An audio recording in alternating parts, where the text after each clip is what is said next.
does it mean for the way we will use our computers in the future? Well, joining me now is Howard Yu. He's the Lego Professor of Management and Innovation at IMD Business School.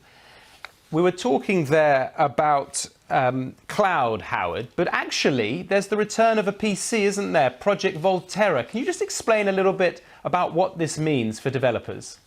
Yeah. So if you compare and contrast other developer conference, if Apple developer conference feels like a garden, Microsoft developer conference feels like a safari. What you're seeing is a platter of tools put into the hands of software developers. So thinking about that as a candy store for geeks, this is what it's about. It's enabling people to build together. Yeah. Well, so now just tell us about this PC that they want to unveil. This will help developers, won't it? It's going to use technology that's normally found in phones, but it allow them to do some very special things. That's correct. So, the touch-based computer would be big, at least for Microsoft perspective. But I think on top is all these wrap-around features around AI as well. What you're hearing is Azure is no longer just standalone like AWS, but they have already partnered with OpenAI to put all these tools to be really an open platform. So I think from a Microsoft perspective, they don't know what is going to get developed ultimately, but it's really for others to build and mix and match along the way, which is really the Microsoft DNA, by the way.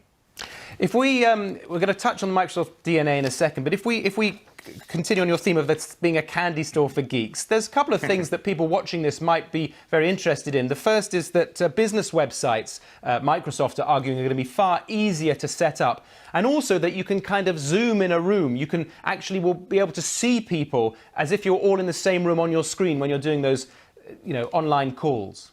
That's right. And what you're seeing here is Microsoft, unlike Apple, would try to even dictate the hardware and the software integration in a holistic standard. Here is a bunch of tools for people to explore further. And I think it all comes down to these days, Open API, Open Exchange and interface become so ubiquitous. If you don't pursue that strategy, then the innovation pace would be much slower. This is why we see the distinctiveness of the Microsoft approach.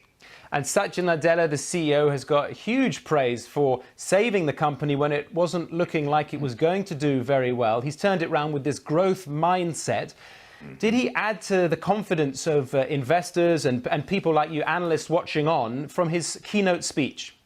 So at IMD, we actually do large data analytics and trying to unveil the rhetoric between companies. And what we are seeing at Microsoft over time, from a rhetoric as well as investment perspective, they really have expanded this idea of strategic partnership.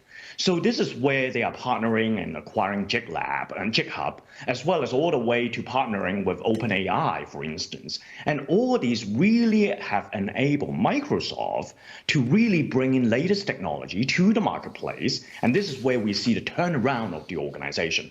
So what you have observed is very real. This growth mindset is not just inside Microsoft, but they try to play it up at the community level, which I thought is rather remarkable.